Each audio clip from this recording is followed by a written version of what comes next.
어머, 새로 오신 분인가 보네요. 네, 안녕하세요. 오늘부터 근무합니다. 내일 장가는 아직 안 갔죠? 애인 있어요? 처음 보는 내가 뭐가 그리 궁금했던지 한참을 이야기하다가도 나와 눈이 마주칠 때마다 나를 보며 눈웃음을 친다. 그 아줌마는 약간 통통한 몸매에 웃을 때는 눈에 잔주름이 살짝 잡히는 흔한 말로 새끼가 주르르 흐르는 스타일이었다. 나이는 그 당시 40대 초반 정도로 보였다. 식당 아줌마는 나를 볼 때마다 동생처럼 잘 대해주셨다. 서울에서 멀리 떨어진 곳까지 와서 혼자 지내는 게 안타까워 보였는지 갈 때마다 반찬도 이것저것 한두 가지 더 챙겨주시고 이따금 퇴근하는 길에 날 불러 세우더니 밑반찬을 따로 챙겨주곤 하셨다. 오는 게 있으면 가는 게 있다고 늘 챙겨주고 신경 써주셔서 점심때마다 커피를 사드리곤 했다. 너무나 따뜻하게 챙겨주는 모습에 그때부터 아줌마에 대한 묘한 감정이 움트기 시작했던 모양이다.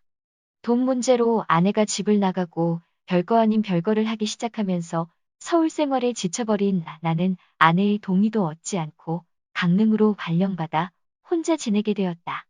그때 마침 나를 무척이나 아껴주고 사랑해주는 여인이 생겼으니 회사 사람들에게 매일같이 밥을 대주는 식당을 운영하는 40대 초반의 식당 아줌마였다. 아내와 달리 그녀와 함께 있으면 너무 편안하고 나 없으면 못 산다 할 정도로 나와의 관계는 찰떡궁합에 항상 나한테 맞춰줘서인지 그녀와 같이 있으면 낮아진 자존감이 올라갔다. 안녕하세요. 결혼한 지 5년차 36살 평범한 남자입니다. 저는 20대 중반에 공무원 시험 준비하느라 모아둔 돈 거의 다 써버리고 시골에 계신 부모님한테까지 손을 벌렸지만 4년간의 노력에도 공무원의 꿈은 물거품이 되고 말았죠. 저희 집은 아버지가 특정한 직업 없이 마기를 하셨기에 어릴 적부터 여유로운 편 아닙니다.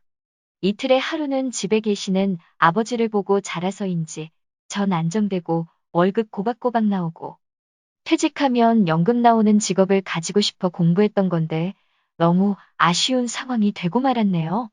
지방도시에서 15년 된 23평 아파트에 부모님 두 분 사시고 제 아래로 여동생이 한 명 있는데 대학 교수가 꿈이라며 직장 생활하면서 대학원 다니며 등록금 내고 혼자 원룸 얻어 생활하다 보니 모아둔 돈도 별로 없을 거예요. 어머니는 수십 년간 남미 식당에서 일하시다가 얼마 전 집 근처에 작은 분식집 하나 내셨네요.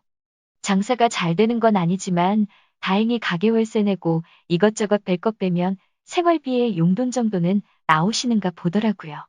처음 와이프를 만났을 때 내 형편 잘 이해해주고 가진 거 없는 남자를 사랑해줘서 고맙기도 하고 소소한 여자인 줄 알았어요. 근데 막상 결혼하고 나니 저랑 좀 다르다는 걸 느꼈고 처갓집에 처음 인사드리러 가던 날 서울에서도 꽤나 집값이 비싼 동네인데 집도 너무 인테리어가 잘 되어 있고 넓은 아파트였어요. 장모님 장인어른이 원체 깔끔하셔서 모델하우스 같은 느낌이더라고요. 와, 이런 집도 있구나 싶더라고요. 장인어른은 작은 사업체를 하나 운영하고 계신데 그래도 15년 정도 돼서 매출도 꽤 괜찮게 나오고 그 분야에선 탄탄하게 자리 잡았다고 하더라고요. 결혼 준비를 하면서 신혼집 이야기가 나왔고 저는 이야기했어요. 우리 집은 여유로운 편은 아니라 이제껏 제가 모은 돈과 집에서 조금 보태고 모질한 돈은 신혼부부 전세 자금 대출을 받을까 한다고 했죠.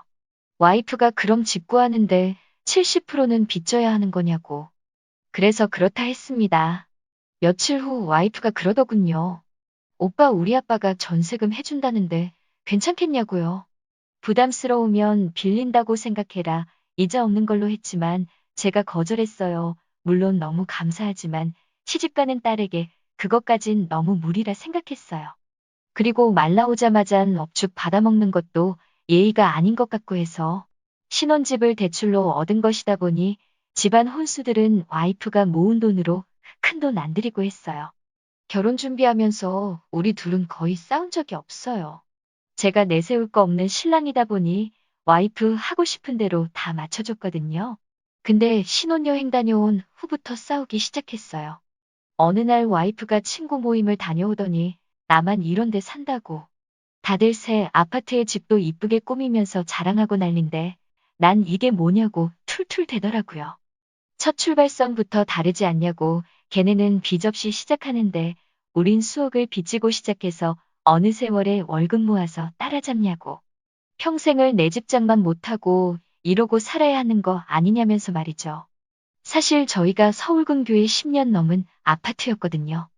평수는 24평이고 집 주인분께서 그동안 리모델링 아예 안 하셔서 촌스럽기는 했네요.